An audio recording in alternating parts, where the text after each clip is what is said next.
So what we got here?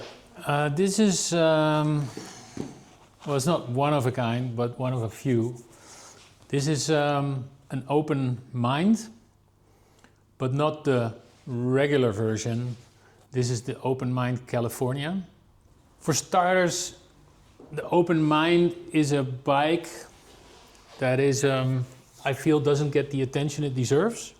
Really, it's the only bike that's sort of a competitor for what Specialized is doing with their Ethos bike, which is a very high quality bike, road bike, that's not designed for racing. And somehow we, as the bike industry, we feel that when consumers get more serious about their bike, at some point they need to be on a copy of what the pros ride. And I think both the Specialized Ethos and the Open Mind, although the Specialized Ethos has received way more recognition for being that bike, is a very serious, lightweight, exceptional road bike for someone who doesn't want to race. And the Open Mind California is a project from Open, in which they work together with a guy called Don Guichard, I hope I don't butcher his name, in California, who 10 or 15 years ago, together with Gerard Vrome at the time at Cervelo, and obviously Gerard Vrome is one of the guys behind Open, were experimenting to create like these super lightweight carbon bikes that were also exceptionally stiff. And Gerard Vrome returned to his roots with Don Guichard to make a very, very lightweight version of their original Open Mind in molds that were in California. And I think he could build 2 bikes per week. So there's like literally, it's a couple of dozen of these frames are around. And we were approached by one of our customers who was interested in building an Open Mind. And then I kind of planted the seed in his head that there was an Open Mind California, and this guy likes his bikes very special and very tasteful. And he was fired up, so we had to do a lot of calling around to find a shop that still had one of those flames lying around. We found one in Boston and had to get it over here. And what I loved about it when it came in, and we kind of knew this already, is this is like proper raw carbon. This is I don't think I've ever seen a production bike look like this. Although you could argue that this is not really a production bike. This is basically how you build a prototype. It's insane, huh? Yeah. It's a bit of an acquired taste. I think a lot of people would not like the way this bike looks because it's not sleek enough or not filled up enough. It's not painted. You could paint it if you want to, but I think that would defy the purpose a little bit. The frame is very nicely made. Just like the regular Open Mind, it has an integrated seat post, which is very thin, so there's a lot of flexibility coming out of it, like flexibility, but compliance coming out of this. The frame itself is pretty stiff.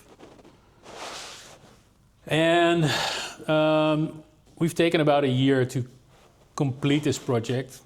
And the WhatsApp thread with this customer goes on and on. It's like literally hundreds of messages long.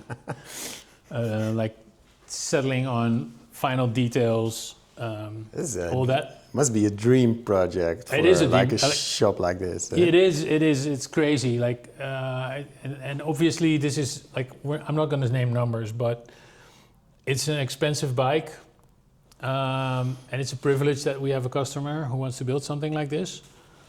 But for someone who's spending a lot of money on his bike, he also has quite exceptional taste, I think. And one of the ideas that we played around with on this bike is that we wanted because the carbon of the frame has a structure to it. We really wanted to play around with different structures. So that's one of the reasons why we went for high gloss rims. And they're hand-built wheels on extra light hubs. And these spokes are Dyneema strands, so they're the bird spokes. So even the spokes have a structure, like a texture to them. And the bike is just full of textures.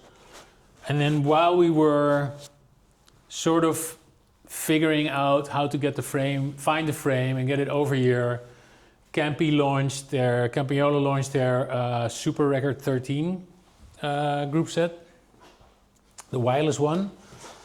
And we still, so this was kind of interesting because we still didn't know what that was going to look like, because we'd only seen some spy shots. But actually, the rear derailleur almost looks like it came from a really fancy 3D printer. I like the cranks as well. Yeah, the polishedness of the cranks really complements the polishedness of the rims again. But also, you see the raw bits coming through, and then this is like molded carbon. Or? Yeah, it is, but it also almost looks like it's 3D printed. Like it has a very like a rough texture to it. Reminds me of the Magura brakes. Also have something. Yeah, like that. yeah. It's actually, like molded carbon. And maybe it's like injection molded carbon or something. The Campagnolo wireless group set was so this customer is a bit of a Campagnolo aficionado. We've built quite a few bikes over the years for him, and almost all of them had Campagnolo on them. It's really a step up, I think, from the other electronic group set that Campagnolo have put out before. The shifters look decidedly more modern and capable. Although everything about it is still very, should I say, Italian. When you jump on the bike in the front of the shop here, it takes like a proper 10 to 15 seconds for everything to wake up. It's almost like an Italian who hasn't had his first espresso of the day yet. But when you ride it, if you compare it to, say, a Di2 group set, that for an electronic group set, there's a very tactile experience. You can feel there's a lot of feeling in the buttons and the way it shifts. Emotion. Emotion. And it's not as robotic or as machiney as a Di2 group set feels. And with especially on a frame set that has so much emotion to it, it feels like just the absolute perfect pairing between the two. It was finally dried out yesterday, and I took it for a spin around the block, and it's an impressive bike. It dances, like it really, it feels so nice. There's such a nice movement through the frame and the pedals, and it's really spectacular. I feel like the bird spokes give it a sense of dampening through the wheels. Put 30 mil tires on there.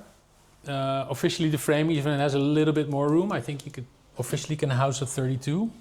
Even the inside of the disc is carbon, eh? Yeah, these discs are not the official Campagnolo discs. These are carbon tie discs. Ah, okay. But it's fitted. Yeah, it's kind of interesting because we'd assigned our wheel builder to build these wheels with the bird spokes, and he got the extra light hubs, and for some reason it took weeks to ship them over to the Netherlands. And pretty much by the time he'd built the wheels, Extra Light had actually come out with a center-lock version of these hubs. But this was all when the wheels were already built. So our customer had been eyeballing a set of carbon tie rotors for a long time. So this was his final excuse to get carbon tie rotors rather than use the original Campagnolo rotors that came with the group set. Yeah, and we went back and forth. At first, we ordered the original front wheel caliper, but Open always bolts their calipers from the front, almost like this is the chainstay on the rear. And then we ordered the right one, but it put the caliper out at 180 because these holes are native 160, so we had to go back to a 140 version of this caliper. So it was actually the 3 times was a charm before we got the right caliper in. So that's why it took a year. Yeah, part of the reason. This is a temporary stem while we dial in his final seating arrangement. There will be an extra light stem to match the hubs and that crazy sort of Robocop style computer mount that they have. Some Silca black titanium cages with Silca hardware. The interesting part is that the front and the rear derailleur both have a different shaped battery. One of us found out that, I believe the story is that SRAM owns the patent to have the same shaped battery on the front and the rear derailleur. Oh boy. So Campy had to think, like, it seems really illogical to use two different shaped batteries, but apparently someone has that patented off so no one else can use it. There's a really good story on Cycle Fit. I'll put the link in the show notes to like the background story about how Open built this bike with Don Guichard in California, or built this version of the frame set, I should say, because it's identical to a regular Open Mind.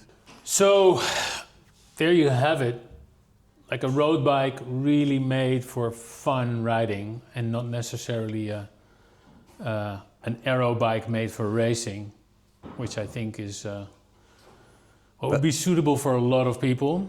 But what makes it fun?